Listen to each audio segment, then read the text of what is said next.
At the core of this tragic tale are two people whose lives became tightly bound. Evelyn Gosling, a 34-year-old English professor at Briarcliff Community College, was admired for her sharp intellect and engaging lectures.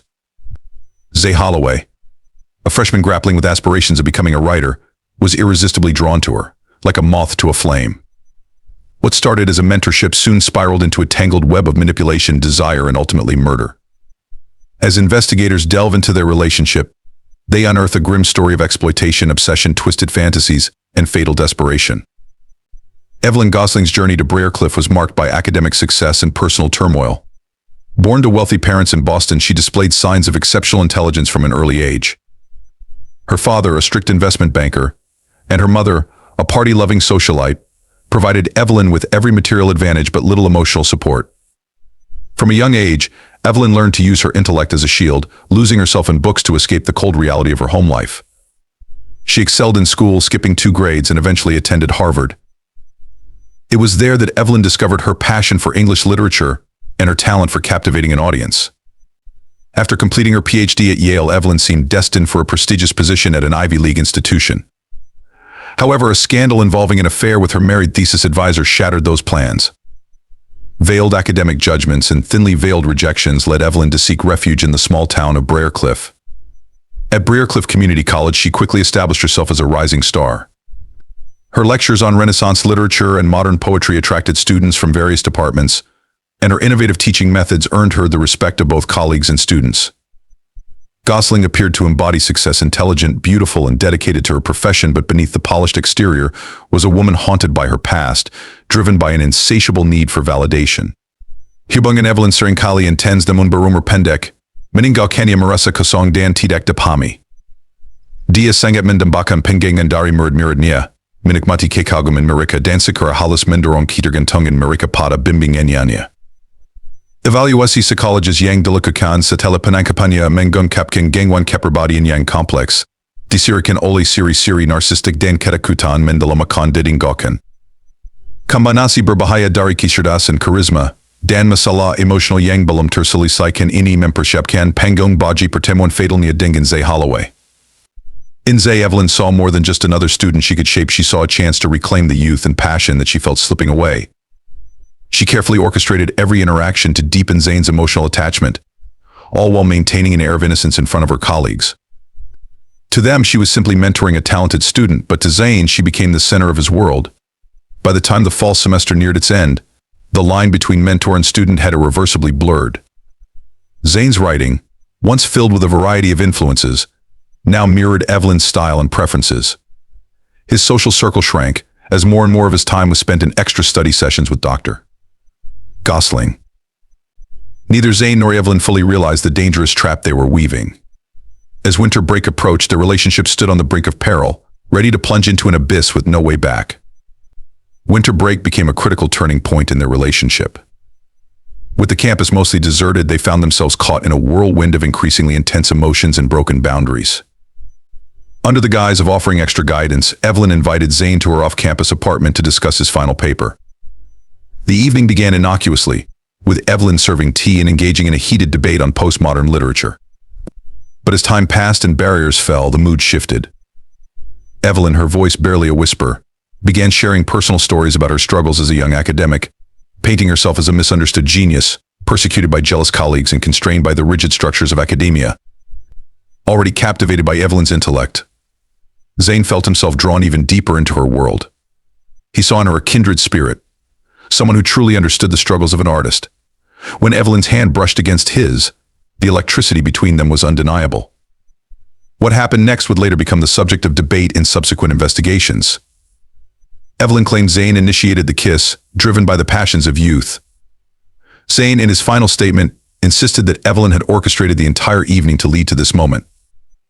Regardless of who made the first move, that night marked the beginning of a physical relationship that would lead to devastating consequences. As the new semester began, Evelyn and Zane's secret affair grew more intense. Secret meetings in her office turned into long weekends spent in remote locations. Evelyn showered Zane with gifts, rare books, expensive pens, and a new laptop to replace his outdated model. She framed each gift as an investment in his future as a writer, tightening her hold on him. Zane's grades, once mediocre in other classes, suddenly soared, Evelyn used her influence to intervene with other professors, portraying Zane as a misunderstood genius who just needed the right guidance. She promised Zane that with her help, he could secure a spot in a prestigious MFA program without having to meet the usual requirements. Yet, as Zane's dependence deepened, so did his anxiety. The initial thrill of their forbidden relationship began to be replaced by guilt and fear of being caught. His writing, once vibrant and unique, now became a pale imitation of Evelyn's style. His few remaining friends noticed his increasing isolation and erratic behavior. Sensing Zane's growing unease, Evelyn toyed with him even more. She alternated between lavish praise and harsh criticism, keeping Zane in a constant state of emotional instability. Evelyn convinced Zane that their relationship was something special, a meeting of two kindred souls that the ordinary world could never understand. In a chilling move, she began to imply that Zane's success was entirely dependent on her goodwill. During one of their tense office meetings, she casually remarked, "It would be a shame if the ethics board looked into the sudden jump in your grades. They might misunderstand how you earned them." The veiled threat was unmistakable. Caught between his ambitions and a growing sense of moral unease, Zane began to withdraw. His journal entries from this period, later discovered by investigators, reveal a young man under immense emotional pressure. February 15th, "I don't know who I am anymore. Everything I've achieved feels tainted, but how can something wrong feel so necessary?" March 30 says, "She's the only one who truly understands me. Maybe she's right. The thought of losing her terrifies me more than anything." As spring blossomed on the Briarcliff campus, the web of lies and manipulation had grown so thick that Zane could hardly remember his life before meeting Evelyn. His family, concerned by his increasingly infrequent phone calls, planned a surprise visit. Evelyn, paranoid about their secret being exposed, pressured Zane to refuse, causing a painful rift. It was around this time that Zane began confiding in his roommate, Trevor. While he didn't fully reveal the details of his secret relationship with Evelyn, he shared enough that Trevor became deeply concerned. Trevor's worried looks and sharp questions about Zane's connection to Dr. Gosling would later become the thread that unraveled the entire scandal. As the semester drew to a close, the pressure on both Evelyn and Zane reached its peak. Their relationship, built on manipulation and false promises, began to crack under the weight of its own contradictions. Neither of them could foresee the violent ending that was looming, an inevitable, tragic conclusion to a romance that should have never begun. The extraordinary academic progress caught the attention of Dr. Fiona Sullivan, the Dean of Liberal Arts, who wanted to feature Zane in the campus bulletin. For Evelyn, this well-meaning gesture sounded the alarm. The thought of increased scrutiny on Zane's achievements sent her into a panic. In her distress, Evelyn called Zane into her office after hours. Tension mounted as she paced back and forth, explaining the dangers they were facing. Zane, already worn out by months of emotional manipulation, felt the last remnants of his dignity shatter. In this high-pressure moment, Zane finally found the courage to confront the truth. In a near whisper, he said, "This isn't right, Evelyn. What we're doing, it's destroying me." Evelyn's reaction was swift and ruthless. The mask of maternal care cracked, revealing the cruel manipulator beneath. She reminded Zane of everything she had done for him, how his success was entirely due to her influence. In a chilling moment, she asked, "Do you really think you'd be anything without me? You're just a village boy with delusions of grandeur. I made you." Zane, his eyes now open to the toxic nature of their relationship, felt a surge of anger and self-preservation. He responded firmly, "This ends now. I'm going to tell the dean everything." Evelyn's face turned pale. The world she had carefully built was on the verge of collapse. In a last-ditch effort to maintain control, she alternated between threats and pleas, reminding Zane of the consequences they would face if the truth came out. But something had changed within Zane. The fog of charm and manipulation had lifted, revealing the bitter reality. He turned to leave, his hand on the door handle, when Evelyn's cold voice stopped him. "If you walk out that door, I'll make sure you never write again." Zane paused, the weight of Evelyn's threat hanging in the air. But without looking back, he stepped out, leaving Evelyn alone with the ruins of her twisted fantasy. The following days blurred for both Zane and Evelyn. Strengthened by his decision, Zane confessed the entire affair to his roommate, Trevor. Together, they decided to approach Dean Sullivan and tell the truth. Meanwhile, Evelyn descended deeper into panic. She alternated between desperate attempts to contact Zane and frantic efforts to cover her tracks. She deleted emails, destroyed documents, and enlisted colleagues to testify to her character. As Zane prepared for his meeting with the dean, he couldn't shake the feeling of being watched. Evelyn's threats echoed in his mind, but he was determined to reclaim his life and integrity. Unbeknownst to him, Evelyn, pushed to the brink by the prospect of her crimes being exposed, was planning something far more dangerous to silence Zane for good.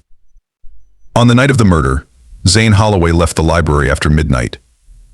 His mind was filled with thoughts of the meeting scheduled with Dean Sullivan the following morning.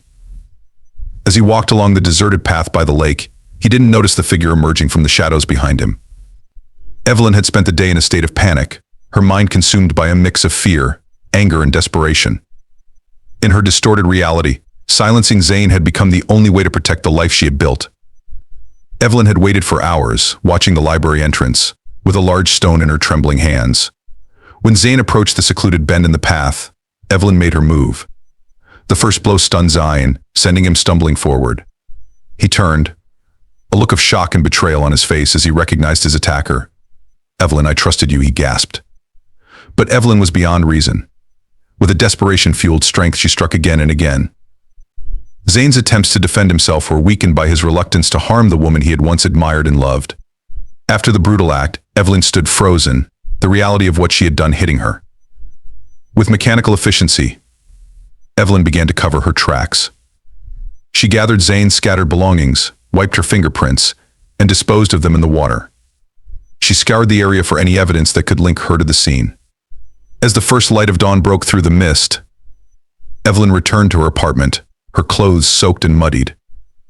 Over the next few days, Evelyn struggled to maintain a facade of normalcy.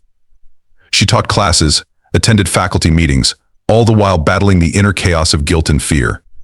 When Zane was reported missing, she feigned concern, even joining the campus search team. But her brutal actions slowly began to affect her behavior. Her colleagues noticed her jittery demeanor and the wild look in her eyes. Evelyn's carefully crafted alibi began to unravel almost immediately.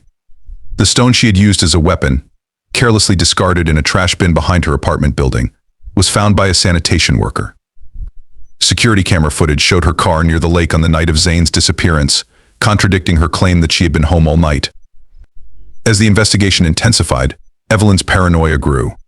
She became convinced that everyone knew her secret. In a panic, she attempted to flee, hastily packing a bag and withdrawing large sums of money from her bank account. It was this erratic behavior that ultimately led to her downfall.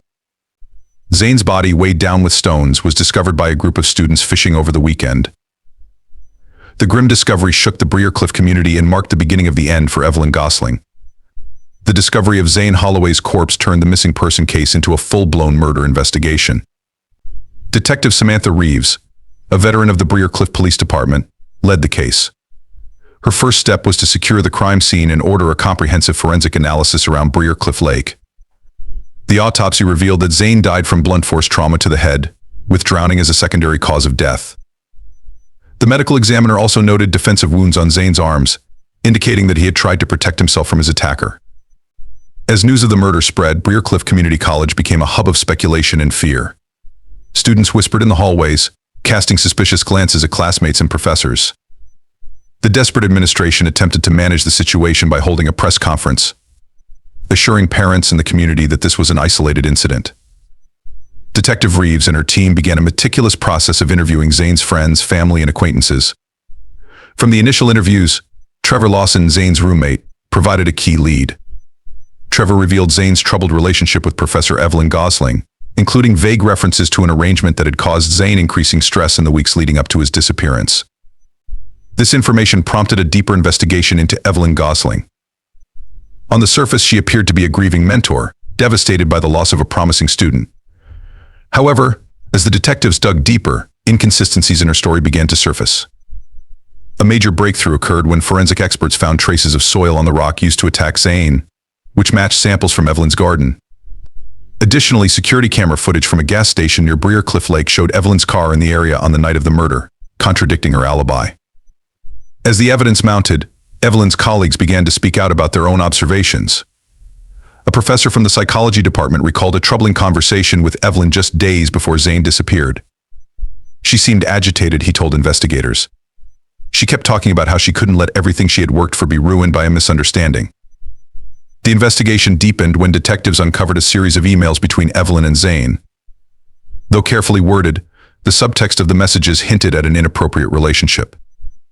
Its specialists managed to recover deleted drafts from Evelyn's campus account, which were far more explicit, detailing her manipulation of Zane and her fear of being exposed.